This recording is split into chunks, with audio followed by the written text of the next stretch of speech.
So there are a lot of you cats that are super excited for Marathon, the server slam, the actual release, which, hey, you should be excited, right? But that excitement is going to go completely out the window once you jump in and realize, man, my aim is kind of weak, yo. A game like Marathon is going to punish you if your aim continues to be weak, because when you miss shots, guess what? That's going to equate to a longer time to kill on the opposition. It's going to lead to longer fights, which in turn causes you to make a lot more noise. And what does that mean? There are going to be a lot more third parties that are going to happen to you. You want to get down, buddy, or you want to stay with dad for the rest of this video? I guess you're going to stay until further notice. All right. Also, too, the longer you're in a fight, the more damage you may end up taking, the more you burn through resources, yada, yada, yada. So my goal by the end of this video is to provide you with a very simple approach that you can take to cleaning up your aim and to make sure you're going to be ready to rock and roll by the time the server slam comes around. So there are a few things I want to make sure that we end up cleaning up. Oh, looks like you are out of here, huh, Loki?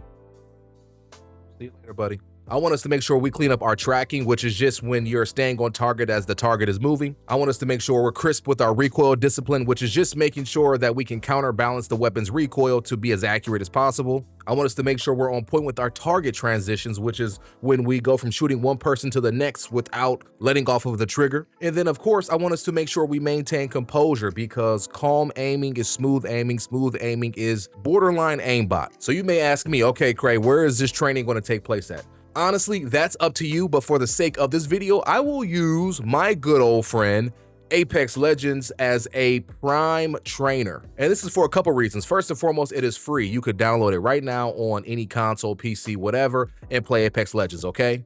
Two, in terms of movement and fluidity, it is probably the best game out there to date. Now, of course, I don't think the gunplay is going to feel identical or anything like that, but I think this game is going to give you the most carryover. So with that being said, once you've downloaded Apex Legends or the game of your choice, make sure you drop into that respective firing range, okay? So here in Apex Legends, there is a robust firing range, right? We have a ton of options. We have ways you can set up the bots, set up the targets, all that good stuff, which is another reason why I say, hey, download Apex Legends at least for this next week. So again, once we're in the training range, I'm going to have a series of drills that I would like for you to go through. And by the way, I'm not going to prescribe a certain time allocation for each drill.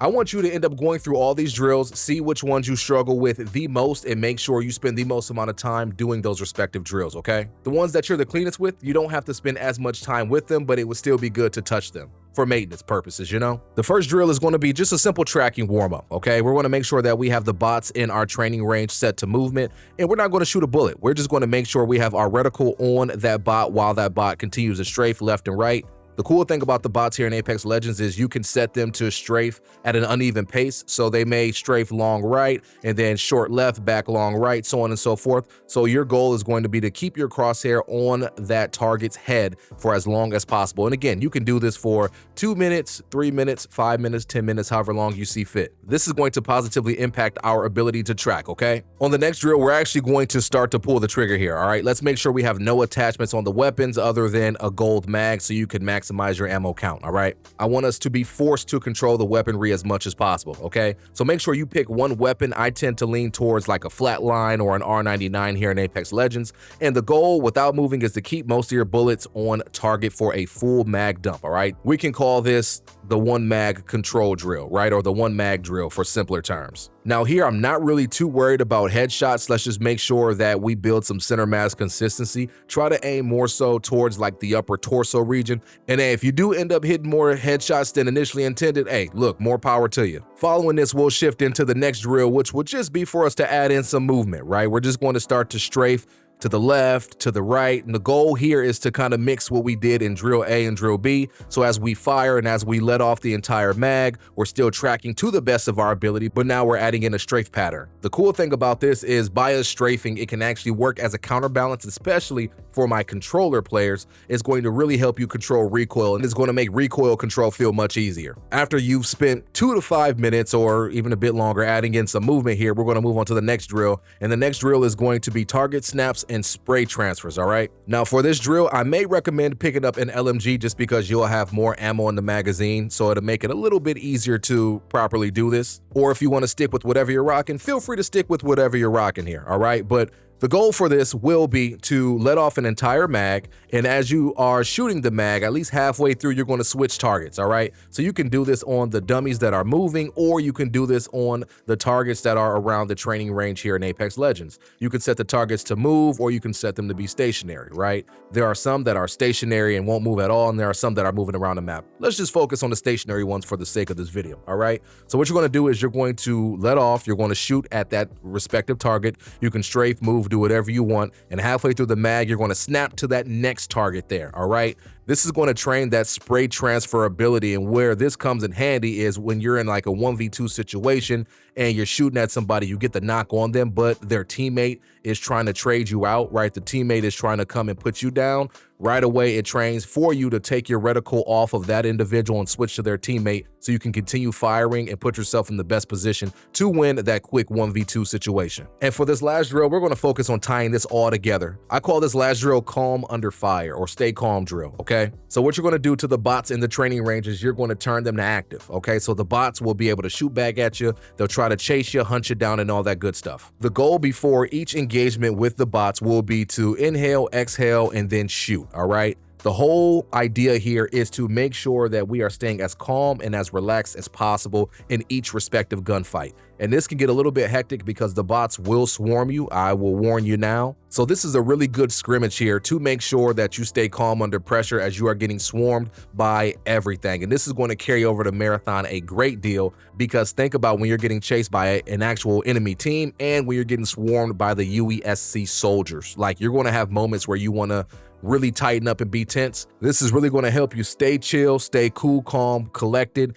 and be able to use your skill set against the opposition. Now, an optional but fun step beyond this would be for you to invite a friend or two into the training range with you, turn on friendly fire, and train all this stuff against an actual enemy player. Keep the rules really simple. Make sure there are no attachments outside of mags so you all can really focus on developing and further honing your respective skill sets, and just get after one another. And as you all are getting after one another, try to apply everything that we've learned through those respective drills. For this can go as long as you want. I will be totally honest. My friends and I, we will say we're going to do it for 5 to 10 minutes, and we will sometimes hang out in the training range for 30 to 40 minutes, fooling around, testing different, I almost said runners, but it's Apex Legends, but testing different legends, using their abilities, getting used to weaponry, recoil control kits, so on and so forth. And by us doing this, by the time we jump into an actual match, yo, we are on go mode. And more times than not, those first few matches we jump into, we end up winning or coming really close to winning with a lot of damage and multiple kills. Now, after you've done all of this in the training range, after you went through all your drills, you allocated respective time limits to each drill because we don't want to over drill.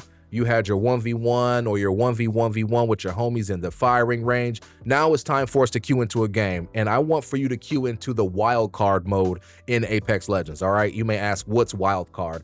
It's almost like Resurgence in Call of Duty, where your squad goes in, and even if you get eliminated, you can respawn as long as you all have one teammate still standing, and the timer will stack. So the first time you get eliminated, it'll take 5 seconds to come back, then 10, then 15, 20, so on and so forth, something along the lines of that. Those times aren't 100% accurate, but you will have the chance to respawn, and you will be in gunfight after gunfight after gunfight, all right? This is where we carry everything we did in the training range into an actual match and really see how we are out there in the wild. Now, this is another huge reason why choosing Apex Legends as your training game is really, really important, is because there are teams of 3. This is a hero-based shooter or a hero-based battle royale. Again, the movement in Apex and Marathon are not the same, but I think they will have some carryover, and you really have to use your abilities to get you in and out of situations. So the goal here is to literally do everything. Use your abilities as much as possible to be able to win gunfights or take advantage in some capacity, or to rotate, or